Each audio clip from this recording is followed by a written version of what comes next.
says that my scent is like a lullaby for him. I blushed at the thought and leaned a little closer to him to look at him properly, as I never had the courage to be this close to him while he was awake. He had long hair at the front that always stayed perfect, but now a few strands were falling on his face. So very slowly I brushed them off his face. I let my fingers trace over his forehead, eyes, nose, jaw, and finally his lips. He had pinkish colored lips, and the thought of them on mine made me blush furiously. Shaking my head at the dirty thoughts, I continued to trace my fingers over his body, this time over his chest. Welcome back, guys. We are back with a brand new chapter of our novel Obsession, chapter number 25. Let's begin with this chapter. I wiped the end of my hair with a towel as I walked toward the balcony after taking a bath. I placed my towel properly on the strand so it could dry easily.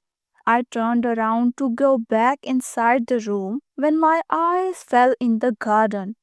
I walked toward the railing and started out the morning view. The whole mansion was surrounded by guards. From up here, they all looked small. There were no other houses around the mansion, as if it were isolated from the outside world.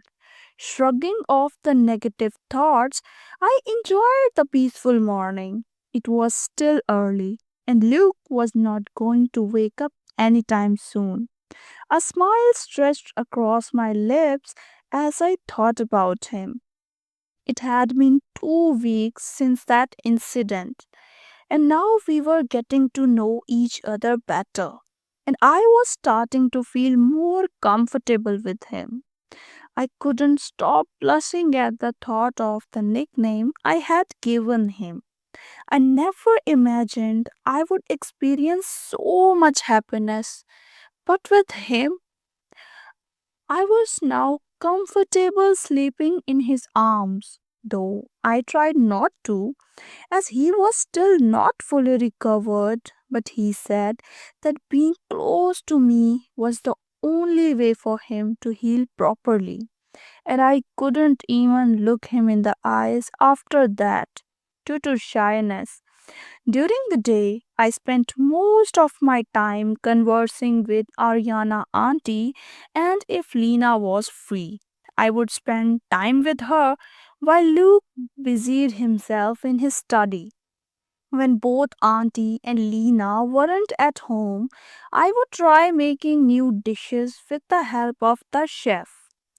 I can now safely say that I know how to make an Italian sized pizza. Ina would be so proud of me if she tasted the pizza I made. I call her almost every day. She tells me about all the things happening in our neighborhood, like how Gayatri Kaki's elder son is a drug addict and how her only daughter married an old man who already has a wife and 3 kids.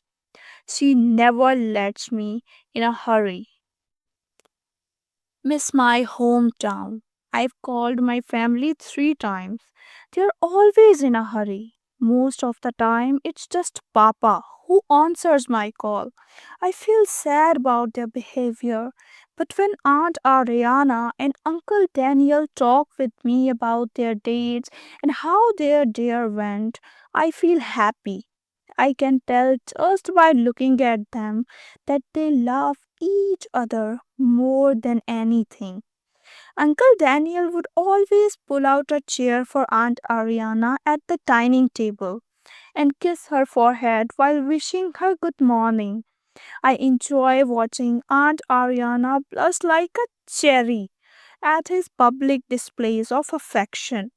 Lena and Michael are no different. When Michael tries to stay away from her, she kisses him in front of her father so that he gets angry and fights with Michael. and when they fight, she would sit back and enjoy it while chewing gum. She really is a devil. Just like Luke said, as for Damien, he's rarely home because of work. But whenever he's home, he talks nicely with me about how there are many good Indian restaurants in New York and how good their food is. Honestly, I'm enjoying getting to know people who never judge me based on my complexion and body figure. I feel more free to talk with them. My thoughts were interrupted when I heard the loud ringing of my phone. I ran back immediately, not wanting to wake him up from his sleep. I took my phone from the table and saw that it was Ina calling me. I immediately answered the call. It was 7 in the morning, which meant it must be evening in Rajasthan.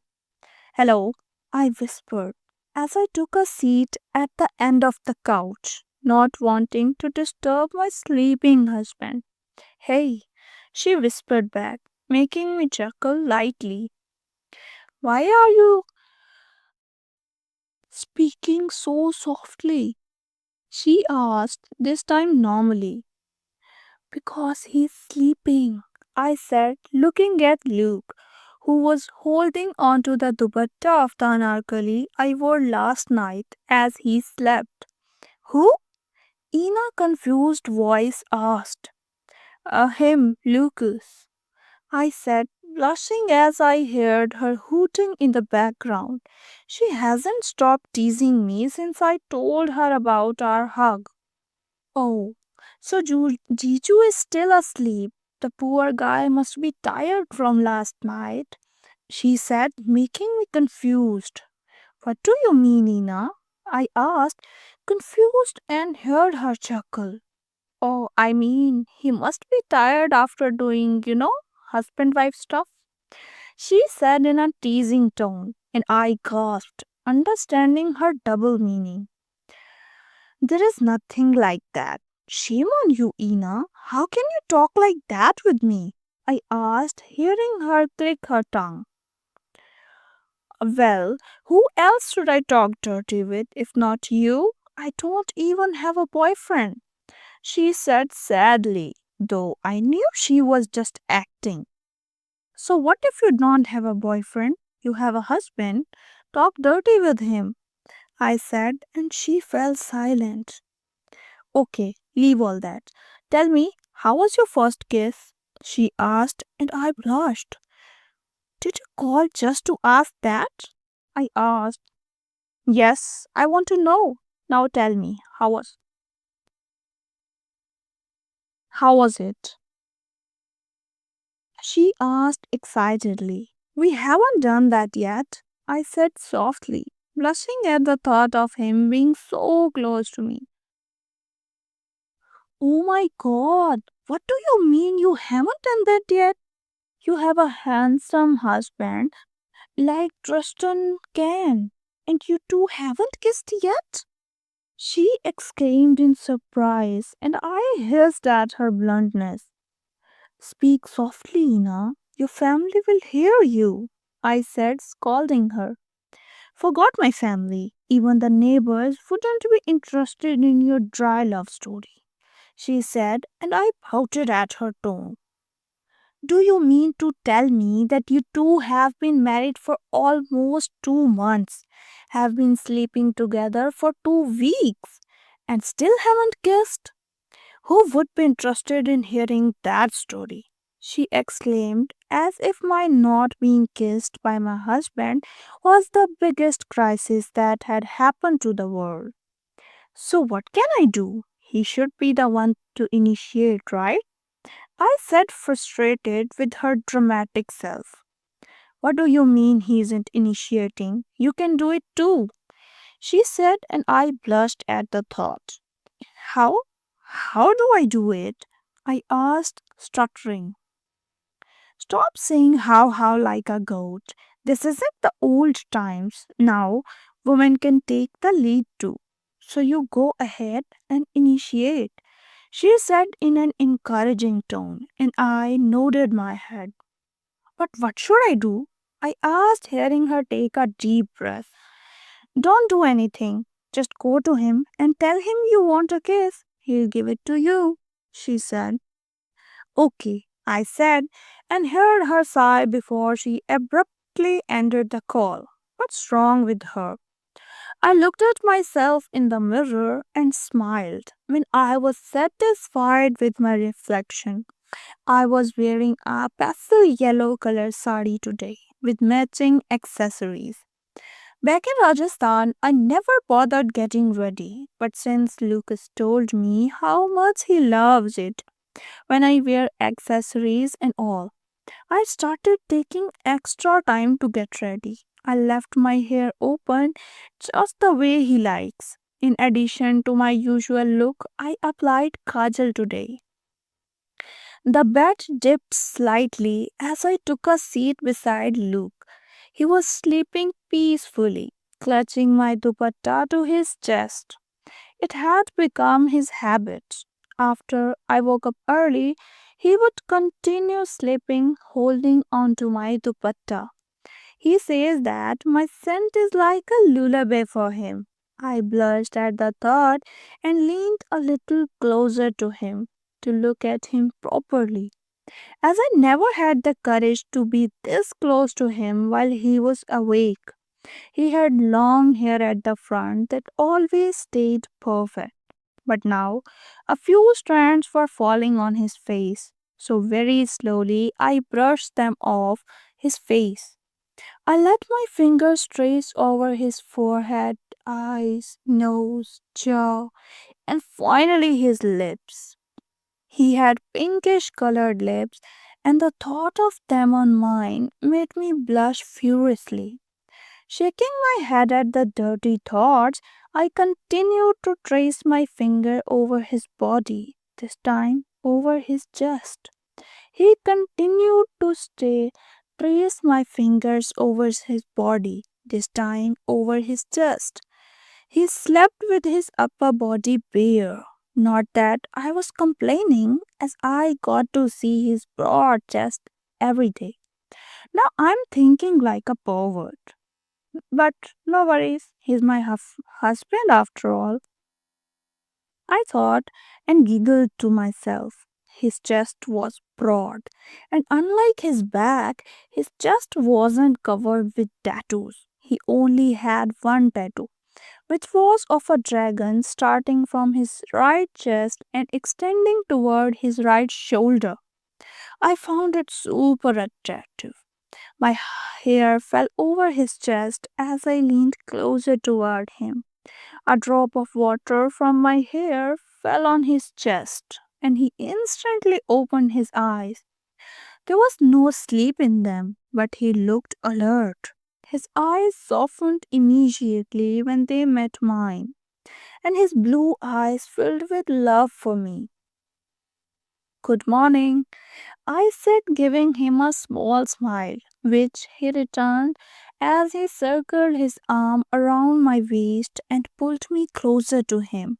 My breast pressed against his chest, and I was practically lying on top of him. I felt my body heating up under his intense gaze and tried to pull away, unable to handle it. Leave me, Luke, I said, wriggling. But instead of letting me go, his hold tightened around my bare waist. Though it didn't hurt me. Look breathtaking, my love, he said, and I blushed at his new nickname for me. He reached out with one hand, tracing the corner of my eye with his ring finger before tucking a loose strand of hair behind my ear. When he finally finished, I realized that he had placed a small black dot, a kala tika, behind my ear. My heart fluttered at the gesture. Leave me, Luke. You need to get ready for the office, and I have to prepare breakfast for you, I said, tracing my fingers over the lines of his tattoo. Oh, fuck. I'm going to miss you so much today, he said, cursing under his breath. I frowned at his tone. Everyone in this house, except Aunt Ariana, swears over one thing or another. Now get up, I need to pray, I said, trying to hide my blushing face from him. But it was of no use, as he jiggled at me. Wait for me, I'll freshen up and come fast. We can go together, he said, and slowly released me before getting up from the bed and heading to the bathroom. In the meantime, I made our bed and picked out a suit for him from the walk in closet. He finally fully recovered and is going to the office today. He told me that he is the president of Ashwin Corporation, which has business interests in nearly every sector with branches all over the world. I was really shocked when I heard that. I knew they were rich, but I didn't expect them to be this rich. I heard the sound of the door sliding and saw Luke standing there, wearing the suit I had selected for him. I smiled at him and he returned it as he walked closer. He looked handsome in his black suit. I didn't have to search much through his wardrobe since he only had dark colors, mostly black, gray, and blue. He stretched out his hand for me to hold as he approached, and I happily placed my hand in his. He pulled me to him, and I landed on his chest. So, here we will end this chapter. It's just the part 1, and we will come really soon with chapter 25, part 2. Till then, like, share, subscribe, and give so much love on this video.